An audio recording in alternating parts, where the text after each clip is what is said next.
सचिनजी आमचे आहेत, ब्रह्मा पहलवान विजयजी असतील आणि सर्व मान्यवर उपस्थित बंधूंनो, मी फार वेळ घेणार नाही की आज लग्नाची ती फार मोठी आहे. पण माझे सहकारी ब्रह्मा पवार पहलवानने मला सांगितलं की आम्ही एक बैलगाडी प्रेमींचा एक मेळावा आयोजित केलेला आहे, आपण याला उपस्थित राहावं. आज राहुलजी पाटील माझ्या निवासस्थानी सुद्धा सदिच्छा भेट देऊन गेले. अनेक कार्यकर्त्यांचे फोन होते की आपण या बैठकीला सदिच्छा भेट द्यावी. मग अशी ठाणकेने उल्लेख केला.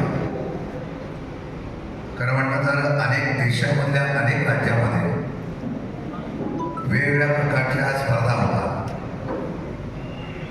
मग केरळला असतील, तामिळनाडूला असतील, महाराष्ट्रामध्ये सुद्धा एक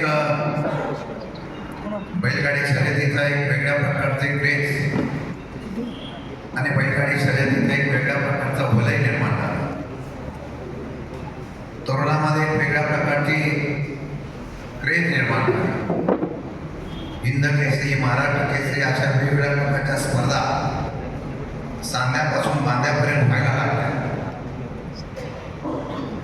यामध्ये बक्षीस मिळवण्यापेक्षा नाव मिळवण्याच्या संदर्भामध्ये इच्छा होती आणि आपण नावलौकिक व्हावा आणि या स्पर्धेला एक चांगल्या प्रकारचा दर्जा मिळाला. फक्त स्पर्धा ही तेवढ्यापुरती मर्यादित नव्हती, ते एक उत्पन्नाचं साधन सुद्धा होतं. की चांगल्या प्रकारचे खिलाडी नंदी घेतल्यानंतर त्याला त्याप्रमाणे व्यवसाय सुद्धा होत होता. त्याच्याशी निगडीत असलेले अनेक उत्पादन करणाऱ्या व्यवसायाला चालना सुद्धा मिळाली होती. मंत्रालयाच्या प्रांगणामध्ये कोणाची बैठक झाली असेल तर ती आपल्या बैलगाडी मालकांच्या आणि शर्यतीच्या असणाऱ्या लोकांची. 100-150 लोकांच्या वरती लोक होती. सगळे आमदार खासदार आले आणि सुनील केदारने त्यावेळेला मान्यता दिली की मी काही करू, याला आपण सुप्रीम कोर्टामध्ये आव्हान करू. आणि त्यावेळेला अभियोक्ता, मुख्य अभियोक्ता म्हणून कुंभकर्णी साहेब होते. तिथूनच त्यांनी फोन लावला की मी आणि शशिकांतजी आणि काही लोक भेटायला येतो, सुप्रीम कोर्टातल्या या निर्णयाच्या संदर्भातून आपल्याला चर्चा करायची आहे. आम्ही तिथून उठलो आणि हायकोर्टामध्ये गेलो. त्याच्या दालनात बसलो आणि तिथे कशा पद्धतीने केस लढवली पाहिजे याची सर्व माहिती आपल्या लोकांनी दिली आणि मग ती केस सुप्रीम कोर्टामध्ये आपण जिंकलो आणि परत एकदा महाराष्ट्रामध्ये आपला असलेला बैलगाडी शर्यतीच्या धुराळा हा उडायला सुरुवात झाला.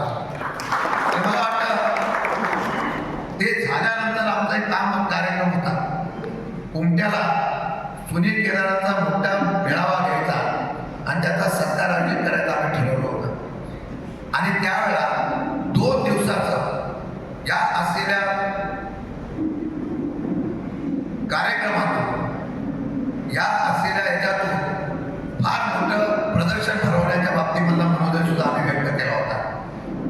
परंतु ते नियोजन काही कालावधी थांबलं आणि सरकार सुद्धा गेलं, मंत्री सुद्धा गेले. तेवढा हा विषय थांबला. मला वाटतं की आज आपण एकत्रित बसूया, याला एक वेगळ्या प्रकारचं बैठक करून याला आजच्या वेगळ्या प्रकारचं मार्केटिंग आणि वेगळ्या प्रकारचं कशा पद्धतीने तरुणांना आणि या संबंधित असलेल्या व्यवसाय करणाऱ्यांना कसा फायदा होईल याच्या संदर्भातलं नियोजन केलं तर जसं कृषी प्रदर्शन होतं, तसं वेगवेगळ्या प्रकारचं प्रदर्शन होतं, तशा प्रकारचं जर प्रदर्शन मोठ्या प्रमाणात झालं त्याची अजून व्याप्ती वाढेल आणि त्याला राज्य सरकारकडून पुरस्कृत करून हे प्रदर्शन भरवण्याचा प्रयत्न झाला तर जगातले, देशातले नामवंत, जातीवंत खिलार बैलांची या ठिकाणी प्रदर्शन होती.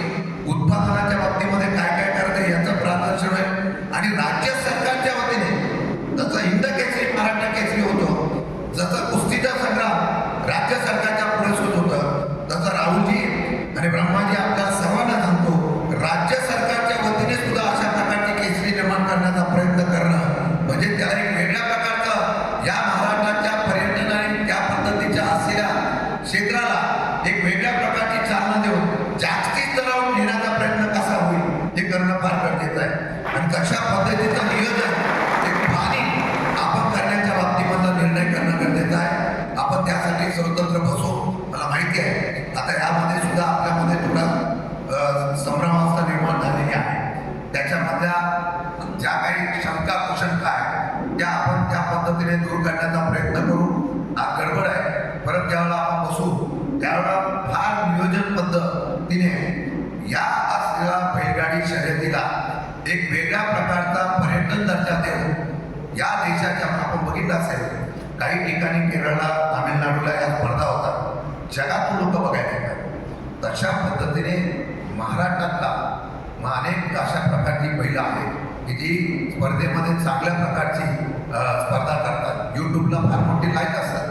आपण तशा पद्धतीचं नियोजन करून मी खात्री देतो, माझा आज मला शब्द आहे, व्यवस्थितपणे नियोजन करून जगाच्या पातळीवर पर्यटनाच्या दृष्टिकोनातून महत्त्वाचा असलेला हा असलेली स्पर्धा ही जागतिक पातळीवर नेण्याचा प्रयत्न करणं ही आजपासून सुरुवात करण्याचा उद्देश आपण ठेवूया.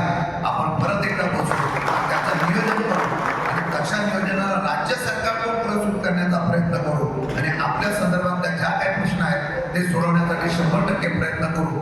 हा विश्वास या ठिकाणी देतो. आपण मला बोलवला आणि सन्मान केला त्याबद्दल धन्यवाद मानतो. पण शब्द देतो, ज्या ज्या वेळेला या बैलगाडीच्या संदर्भामध्ये ज्या ज्या वेळेला काही अडचण निर्माण झाल्या त्या त्यावेळेला हा शशिकांत शिंदे तुमच्या बरोबर असेल हा विश्वास देऊन